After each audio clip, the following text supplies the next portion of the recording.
अप्रैल को मैटर लगा है दीपांकर दत्ता की बेंच में। क्या लग रहा है टीईटी मामले में अब जो शिक्षक है उनको क्या कुछ राहत मिलने वाली है? देखिए, ये जो बहुत दिनों से सारे लोग टीचरों के सामने में आ रहा था और सब लोग बोल भी रहे थे कि सर ये मैटर जल्दी से आ जाए। मैंने डेडलाइन दी थी 15 अप्रैल की, शायद उसके पहले ही मैटर आ गया और 10 तारीख को कोर्ट में जस्टिस दीपांकर दत्ता के बेंच में लग गया है मैटर। आप सबके लिए बहुत बहुत बधाई हो और आप लोगों का अथक प्रयास था, आप सबकी शुभकामनाएं साथ में थी, इसलिए मैटर लिस्ट हो पाया है। मेरी कोशिशें विभिन्न प्रकार की हैं। पहला, उत्तर प्रदेश और इसके साथ में राजस्थान, जहां पर डी नोटिफिकेशन हो चुका है और नोटिफिकेशन के साथ में फॉर्म भरे जा रहे हैं, एग्जाम की डेटें भी आई हैं, उसको किसी न किसी तरीके से रोक लगवाना। दूसरा, जो टीचर से 10वीं 12वीं पास वाले हैं उनके साथ में जो जाति और अन्यायपूर्ण व्यवहार किया जा रहा है, फिजिकली वो एग्जाम नहीं दे पाएंगे, उसको लेकर के। तीसरा, इसके साथ में RTE एक्ट 2009 को लेकर के जो इसका इम्प्लीमेंटेशन होता है 2010 के बाद से, तो वो सारी चीजों को लेकर के उसके ऊपर नहीं लागू होना चाहिए। तीसरा, चौथा, इसके साथ में जो विभिन्न राज्य हैं उन राज्यों ने कब कब RTE एक्ट को लागू कराया है, इसके ऊपर भी बात की जानी चाहिए और उन्हें जब से डेडलाइन बनाई है उसके साथ में ये सारी चीजें उन पे लागू होना चाहिए। इसी के साथ में नेक्स्ट 5वां पॉइंट, RTE एक्ट आने के पहले भी विभिन्न राज्य सरकारें विभिन्न प्रकार के डिपार्टमेंटल भी एग्जाम लिए हैं। उस एग्जाम को जिन लोगों ने क्वालिफाइड किया, जैसे मेरा मध्य प्रदेश है, वहां पर व्यापम एक प्रोफेशनल कोर्सेज को लेता है टीचर को लेकर के। उत्तर प्रदेश में भी बहुत तरह के होते हैं। ऐसे भारत देश के विभिन्न राज्यों में भी बहुत तरह तरह के प्रोफेशनल एग्जामिनेशन कराए गए हैं, तो उसको लेकर के हम बात करेंगे। इसी के साथ में जो 7वां पॉइंट है, जिन लोगों ने BEd किया, यानी 2 साल का पहले से डिप्लोमा और डिग्री से लेके रखा है, यानी DLED किया है और BEd किया है। दूसरा, इसके साथ में उत्तर प्रदेश की मैं बात करूं तो वहां पर BTC वगैरह जैसे था ये बात, और इसके साथ में और विभिन्न टाइम पर अलग अलग लोगों ने अलग अलग एग्जाम निकाले हैं, तो इस पे भी हमारा फोकस्ड होगा। इसी के साथ में जो 8वां पॉइंट है, जिन लोगों ने टीचिंग का एग्जाम दिया है और प्राइमरी में थे बाय द वे और उनका प्रमोशन हो गया, मान लीजिए अप टू द अपग्रेड हो गया, 8वीं क्लास तक के लिए हो गए, बहुत सारे लोगों ने मुझसे बोला है कि सर हमारी भी बातों को रखा जाए, तो उसको भी हम आगे रखेंगे कोर्ट के सामने।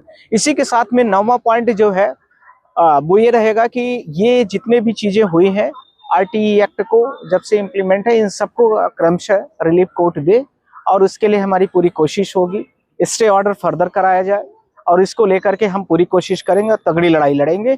आप लोगों के साथ पहले भी थे, आज भी हैं और आगे भी रहेंगे। मेरा पूरा अथक प्रयास होगा कि यदि टीचरों के साथ इस प्रकार से जातीयता हुई तो भारत देश में मेरा आर्गूमेंट आप लोग सुनेंगे। आप लोग उसके बाद 12 बजे के बाद मैं लाइव भी हो जाऊंगा, आप लोग भी सुनना।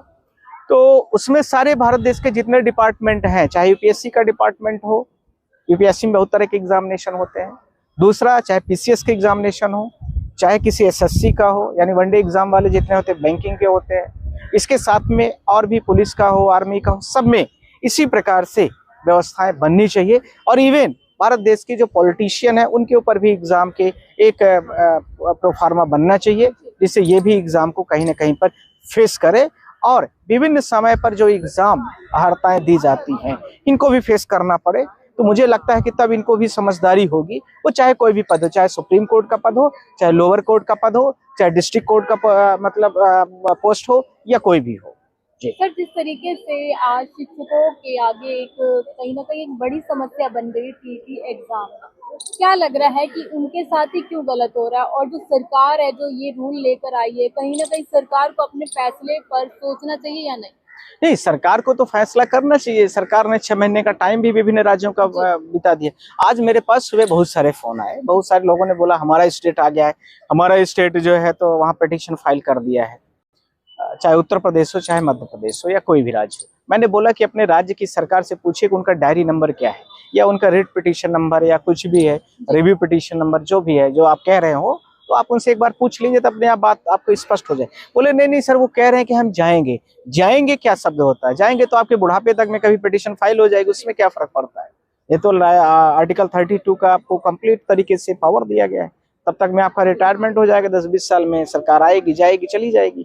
ये कोई जवाब नहीं होता। आप लोग इस तरह से बातें करके बच्चे वाली बात मुझे लगता है कि सरकारें जिस तरीके से निष्क्रियता दिखाई है इसको लेकर के, टीचर को लेकर के, और दूसरा इसी तरह से भारत देश में विभिन्न टीचरों की क्वालिटीज को लेकर के जिस तरीके से टेट सुप्रीम कोर्ट ने कराने के लिए बाध्य किया है, वह मुझे लगता है कि यदि बाय द वे कोर्ट नहीं मानती है, मैं आप लोगों के माध्यम से बोल भी रहा हूँ ऑफिशियली, यदि कोर्ट कहती है कि नहीं नहीं इस बात से हम नहीं डिनाई करेंगे, आप लोगों को टेट करना है, तो आप लोगों को निकाला ना जाए और डिपार्टमेंट में ही आप लोगों के साथ में कुछ ऐसा किया जाए कि वो प्रोफेशनल तरीके से आपको थोड़ा सा अपडेट कर दे और उसी को इक्विवेलेंट कर लिया जाए। सर सवाल अब ये है, जैसे आप कह रहे हैं कि अगर सुप्रीम कोर्ट नहीं मानती कि आपको टेट करना ही होगा, तो क्या लग रहा है कितने ऐसे परसेंट लोग होंगे जो इसको क्वालिफाई कर पाएंगे? क्योंकि मैंने कुछ लोगों से बात की तो उनका सीधा सीधा कहना है कि हम 30 साल बाद वो पढ़ाई नहीं कर पा रहे हैं, हमारे पास और भी काम होते हैं सरकार की तरफ से, और भी सारे काम होते शिक्षा के अलावा। तो क्या लग रहा है? देखिए, इस समय पर टीचरों से वो सारे काम कराए जा रहे हैं जो टीचिंग वाले होते हैं। दूसरा, टीचिंग वालों के काम में उनको पहला काम तो सुबह जैसे 10 बजे ऑफिस जाते हैं तो थंब लगाने वाला हो गया, वो 10 बजे से 11 बजे के टाइम का इंटरवल टाइम होता है, जहां मान लीजिए उस पर सर्वर चला गया तो आपका एब्सेंट लग गया, थंब नहीं लगा या वेरिफिकेशन नहीं हुआ तो एक दूसरा इशू है। तीसरा, उसके साथ में उसी में एक टीचर की ड्यूटी लगा दी, तो टीचर जिसकी ड्यूटी लगाई गई है वो पूरा डेटा 10 से 11 बजे 12 बजे के बीच में वो ऑनलाइन पोर्टल में उसको अपलोड करता है, तो उसको टीचिंग का क्लास कहाँ से लेगा? अर्थात जो आदमी 10,000 रुपए में कोई क्लर्क या कंप्यूटर ऑपरेटर काम कर सकता है, उसमें टीचर को काम लगा दिया गया, पहला। दूसरा, SIR हो, जनगणना हो, कुछ भी हो, कुछ भी नहीं मिलेगा आपको, टीचर ही मिलते हैं। तीसरा, भारत देश में त्रिस्तरीय चुनाव होता है, विधानसभा का हो, लोकसभा का हो, इसके साथ में पंचायतों का चुनाव हो या नगरीय निकाय का चुनाव हो, उन चुनावों में भी टीचर की ड्यूटी लगा दी जाती है। चौथा, इसके साथ में आजकल का नया अपडेट आ गया है, वो 2014 के बाद से थोड़ा और बढ़ा है। यदि कोई भी नेता आ रहा है उसके लिए भीड़ नहीं है, तो भीड़ नहीं है तो सरकारी टीचरों की ड्यूटी लगा दी जाती है कि अपने शिक्षकों के साथ में और बच्चों के साथ में वो जाए और वहां पर भीड़ इकट्ठा करे। और यदि मान लीजिए बच्चे नहीं जाते हैं तो उनको अटेंडेंस का ऑफर, पैसे का ऑफर। अभी मैंने नोएडा में एक किसी चीज का वो था, उद्घाटन था, तो आप लोगों ने देखा होगा किसी यूनिवर्सिटी के बच्चे नहीं जा रहे थे, भीड़ इकट्ठा नहीं हो रही थी, तो उसके लिए 2 दिन का अटेंडेंस का वो अलाउ किया गया। ये भारत देश की सरकार है, करेक्ट। अब स्कूल की बसेस भरने के लिए इस तरह की भारत देश की सरकारें हैं। तो अब इस देश से शिक्षा व्यवस्था की क्या आप आशा करते हैं? आप अपने नियमों की सुरक्षा के लिए, अपने रक्षा के लिए जितनी लड़ाई लड़ सकते हैं लड़िए, ये आपका कानूनी अधिकार भारत देश के संविधान में दिया गया और आपको करना चाहिए। और यदि आप नहीं करते हैं, सोचते ज्यादा हैं, तो आप सोचिए, आपका विचार है, आप करिए, पर मुझे जो करना था वो मैं करूंगा और कर रहा हूँ।